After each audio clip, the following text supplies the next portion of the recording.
Hello friends, welcome back. और मैं Umesh sir एक बार फिर से आप सभी का स्वागत करता हूं आपके अपने यूट्यूब चैनल मास्टर स्ट्रोक में। आइए मास्टर स्ट्रोक में आज हम लोग बात करने वाले हैं क्लास 9th भारती भवन मैथ से प्रश्नावली 13 का प्रश्न संख्या 10। कुछ बच्चों का स्पेशली डिमांड था क्वेश्चन पे। आइए क्वेश्चन को समझते हैं और आराम से बनाते हैं। स्टूडेंट्स कहीं से घबराने की कोई जरूरत नहीं, एकदम आराम से क्वेश्चन बन जाएगा, ठीक है ना। जैसे देखिए क्वेश्चन क्या है, पहले पढ़िए। किसी त्रिभुज की भुजाएं 3:5:7 है। कोई त्रिभुज की 3 भुजा है, तीनों भुजा का अनुपात दिया हुआ है 3:5:7 के अनुपात में है। इसकी परिमिति 300 मीटर है और इसका परिमिति कितना है, 300 मीटर है। तो त्रिभुज का क्षेत्रफल ज्ञात कीजिए। तो त्रिभुज का क्या ज्ञात करना है, क्षेत्रफल ज्ञात करना है। देखिए आराम से हल करेंगे, यहाँ पे बहुत इजी है स्टूडेंट्स, कोई दिक्कत नहीं होगा। लिखेंगे माना कि त्रिभुज की भुजाएं क्रमशः A अनुपात B अनुपात C है। मान लिए, कोई डाउट। माना कि त्रिभुज की 3 भुजा है, उसको 3 भुजा को हमने माने हैं A अनुपात B अनुपात C, ठीक है। बहुत आसान है। जहां अब देखिए ये बहुत इंपॉर्टेंट लाइन है, यहां ध्यान दीजिए। जहां A बराबर क्या मान लेंगे, आपका क्वेश्चन है। जैसे एक मिनट यहाँ पर थोड़ा सा ही कर लेते हैं। अर्थात यहाँ पर आपका क्वेश्चन दिया हुआ था, देखिएगा 3:5:7, यही ना, 3:5:7। अब देखिए एक चीज याद रखेंगे कि इसको और तरीके से बना सकते थे, लेकिन ये स्टूडेंट्स के लिए थोड़ा वास्ट हो जाता है, तो बहुत ईजी। जैसे कोई भी चीज का अनुपात दिया रहता है तो जो भी अनुपात है, 3 अनुपात है तो 3x, 5 अनुपात है तो 5x और 7 है तो 7x। तो इसलिए यहाँ पर a बराबर, यहाँ पर सब में x मानेंगे तो a बराबर क्या होगा, 3x। ध्यान दीजिए a का मान होगा 3x और यहाँ पे b बराबर, यहाँ 5 है ना, यहाँ पर ले लेंगे 5x और c के जगह पर 7 है तो c बराबर क्या लेंगे, 7x। ये क्लियर है स्टूडेंट्स। यानी जो भी अनुपात रहेगा उसको x या y अल्फाबेट का कोई लेटर m कुछ भी मान सकते हैं। तो यहाँ पर हम 3 भुजा को माने थे a अनुपात b अनुपात c, तो a का मान 3x लिए, b का मान 5x लिए और c का मान 7x लिए। कोई डाउट। तो अब क्या करेंगे, अब त्रिभुज का परिमाप दिया हुआ है, त्रिभुज का सिंबल है, त्रिभुज का परिमाप, ठीक है ना। कितना दिया हुआ है स्टूडेंट्स, देखिए यहाँ पे त्रिभुज का परिमाप 300 है, तो यहाँ पे लिखेंगे 300 मीटर। तो त्रिभुज का परिमाप का क्या फार्मूला होता है, a + b + c, और कितना दिया हुआ है, 300 दिया हुआ है। अब देखिए a का मान, तो a बराबर कितना है, 3x है, तो यहाँ पर हो जाएगा 3x + b कितना है, 5 है, तो यहाँ 5x + c कितना है, 7 है, तो यहाँ 7x और बराबर 300 का 300 रह जाएगा, ठीक है ना। अब जोड़ दीजिए, 3 और 5 8 और 7 15x हो गया। 15x बराबर क्या होगा, 300। 15x बराबर 300 होगा ना स्टूडेंट्स। तो अब क्या करेंगे, x बराबर हो जाएगा 300/15।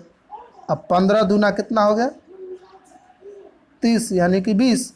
इसीलिए याद रखेंगे, इसीलिए x का वैल्यू क्या निकल गया, 20। x का वैल्यू क्या निकल गया, 20। तो अब आराम से हम तीनों भुजा a, b और c का वैल्यू निकाल सकते हैं।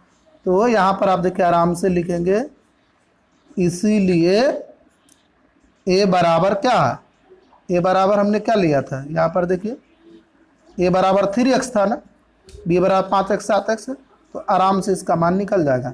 a बराबर था 3x, इसका मतलब हुआ 3 × x का मान, x का मान क्या लिया है, 20। तो यहाँ पर 20 × 60 मीटर। यानी एक भुजा हमने ए माने थे, उसका वैल्यू कितना निकल गया 60 मीटर। ठीक, अब देखिए b बराबर हम लोगों ने क्या माना है वहाँ पर 5x, तो यहाँ पर होगा 5 गुने x का मान, बार बार x का मान 20 रखेंगे तो 20 पंचे 100 मीटर, ठीक। और एक है c, तो c बराबर हम लोगों ने 7x माना है, तो 7x है तो 7 गुने x का मान यानी फिर से 20, तो क्या होगा 140 मीटर। अब हमको तीनों भुजा मालूम चल गया ए बी और सी, तो त्रिभुज आराम से क्या करना होगा स्टूडेंट, कुछ नहीं, एस निकाल दीजिए, त्रिभुज का अर्ध परिमाप। तो एस बराबर फॉर्मूला होता है, क्योंकि हीरोन फार्मूला में सूत्र लगता है A plus B plus C by 2, ठीक है ना। A plus B plus C by 2 यानी परिमाप, और परिमाप कितना दिया हुआ है क्वेश्चन में, देखिए यहाँ पे परिमाप क्वेश्चन में आपका जो है वह 300 दिया हुआ है, यहाँ पर है ना 300। तो सिंपली कुछ नहीं करेंगे, यहाँ पे तीनों को जोड़ने की कोई, ऐसे भी इसको जोड़ लीजिए ए बी सी को, 100 और 60, 160 और 140 कितना होगा 300, यहाँ पर डाल देंगे 300 और बटे में हो जाएगा 2, 2 से फिर से कट जाएगा 150 दूना 300, तो एस का वैल्यू क्या निकल कर आ गया 50 मीटर। कितना हो गया इसका वैल्यू 50 मीटर। अब आराम से त्रिभुज का क्षेत्रफल निकाल सकते हैं, ठीक है ना। तो अब लिखेंगे अतः त्रिभुज का क्षेत्रफल बराबर हीरोन्स फार्मूला लगाएंगे, ठीक है ना, याद रखेंगे under root S into S minus A into S minus B into S minus C, ये आपका हीरोन्स फार्मूला होता है, हीरोन्स सूत्र होता है। आप इसको कुछ नहीं करेंगे, सिंपली आप इसका वैल्यू रख देंगे, ठीक है ना। फिर से रूट रहेगा, चलिए रूट रहेगा, और एस का वैल्यू क्या निकला 150, यहाँ पे सिंपली डालेंगे 150 माइनस ए। अब ए बराबर कितना निकाले, यहाँ पर देखिए स्टूडेंट ए बराबर क्या है 60 है ना, यहाँ पर डाल देंगे 60, सॉरी एक बार 150, एक बार क्या है एस, तो एस इंटू फिर से एस है, तो फिर से यहाँ पर 150 होगा, ये प्लस नहीं है स्टूडेंट, चलिए इसको काट देते हैं, चलिए ये लाइन ही काट देते हैं। फिर से देखिए यहाँ पे अंडर रूट तो है 150 इंटू 150, चलिए अब दिख रहा होगा 150 इंटू 150 माइनस ए है, तो ए का वैल्यू 60 है। चलिए फिर से एस है, देखिए यहाँ पे फिर से क्या डालेंगे, फिर से 60 डालेंगे, फिर से यहाँ पे हो गया 150। अब देखिए बी का वैल्यू कितना है 100 है, तो यहाँ पे आराम से 100 डाल दिए। फिर से क्या है, ये थोड़ा सा बढ़ा लेंगे रूट को, और बढ़ाने के बाद क्या करेंगे, फिर से यहाँ पे 150, और देखिए लास्ट में सी का वैल्यू कितना है 140 है, तो यहाँ पे माइनस 140 दिख रहा है ना, नहीं दिख रहा होगा, यहाँ पर देखिए स्टूडेंट्स एस 150, एस फिर से 150, ए है, ए का वैल्यू यहाँ पर देखिए 60 है, यहाँ पर ए का वैल्यू कितना है, ये देखिए ए बराबर आपको दिख रहा होगा, ए बराबर देखिए ए बराबर 60 है, तो यहाँ पर हम लोगों ने ए का वैल्यू रख दिया है सिंपली 60, और फिर से 150 और माइनस बी है, बी का वैल्यू 100 है, फिर से 150 और सी का वैल्यू 140 है, तो 140 धर दिए। अब इसका सिंपल गुणनखंड करेंगे, क्या करेंगे स्टूडेंट्स गुणनखंड, आराम से कर रहे हैं, गुणनखंड कर लेंगे, कोई घबराने की बात नहीं है। चलिए तो पहला है 150, क्या होगा तो 150 का गुणनखंड करेंगे, तो ऐसे पहले अंडर रूट डालेंगे, और यहाँ पे 150 का होगा 2 से 75, फिर 3 से 25, फिर 5 5 गुना करके देख लेंगे, 5 25, 25 3 75, सॉरी 2 तिहाई 6, 6 पंचे 30, 30 पचे 150, और गुने हो जाएगा कितना था स्टूडेंट 150 घटे 60 था, तो 150 घटे 60 अगर घटाएंगे तो कितना हो जाएगा, नहीं समझे ना, एक बार डिटेल ही कर देते हैं। ऊपर में आपका क्वेश्चन था 150, तो 150 और घटे था 150 घटे 60, यहाँ से 90 आ जाएगा, गुने आपका था 150 घटे 100, तो बराबर कितना हो जाएगा 50, और गुने में था 150 यानी 150 घटे 140, आ गया 10। अब उसी का गुणनखंड कर रहा हूँ सिंपल, 150 का 2 तिहाई 6, 6 पंजे 30, 30 पचे 150, 90 का क्या होगा 2 से 45, फिर 3 से 15, फिर 3 से 5 15, देखिए 2 तिहाई 6, 6 3 18, 18 पचे 90, अब देखिए एक ठो और है 50 है, 50 का क्या लिखेंगे 2 गुने 5 गुने 5, 2 पचे 10, 10 पचे 50, और लास्ट में 10 है तो 10 का 2 गुने 5, 10 पचे 50 हो गया, एकदम आसान है।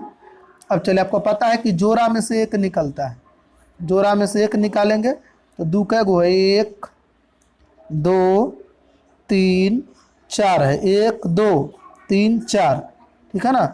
एक बार सजा देते हैं 2 गुने 2 गुने 2 गुने 2, 3 देखिए 1 2 3, 1 2 3 है, यहाँ पे क्या है 3 गो है, उसमें से एक जगह हम 3 गो आराम से लिख लेते हैं, घबरा। 5 का गो है 1 2 3 4 5 6 है, यहाँ पर 6 गो लिख दीजिए आराम से, 1 2 3 4 5 6, ये हम नहीं भी लिख सकते थे लेकिन आप लोगों को समझने के लिए लिख दिए, है ना।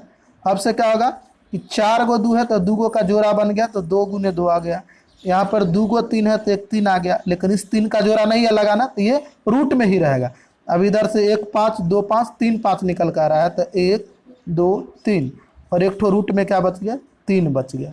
अब सबको गुना कर दीजिए सिंपली, बहुत आसान था, 2 दूना 4, 4 ते 12, 12 पंचे 60, 60 पंचे कितना हो जाएगा 300, 60 पचे कितना हो जाएगा 300, कोई गलती नहीं है स्टूडेंट्स। 4 गो में से 2 दूना 4 ते 12, 12 पंचे 60, 60 पंचे 300, ठीक है 300 हो गया। और 5 6 गो था ना तो हम ही 1 5 लिखे थे, 6 5 है ना, देखिए 1 2 3 जोड़ा है, हमने 2 ही 5 लिखा है तो 1 5 और होगा, चलिए इधर से लगा देते हैं, नहीं तो चलिए यहाँ पे मान लीजिए ये गुने में 5 है, अब आ गया गुने में √3, 1 3 का 6 5 है ना तो 3 निकल के बाहर आ गया ना, हमने 2 लिया था, अब देखिए 1 2 3 लिए, अब गुना कीजिए 2 दूना 4 तो 12, 12 पंचे 60, 60 पचे 300, और 300 को 5 से गुना करेंगे तो बिल्कुल हो जाएगा 1500, और ये रूट में ही रहेगा, और आपका मीटर में है तो हो जाएगा मीटर स्क्वायर। यही आपका क्या हो गया स्टूडेंट्स आंसर हो गया, कोई दिक्कत नहीं, घबराने वाली बात कोई नहीं है, आप आराम से देख लीजिए क्वेश्चन बन गया हो। चलिए फिर मिलते हैं नेक्स्ट वीडियो में, तब तक के लिए नमस्कार।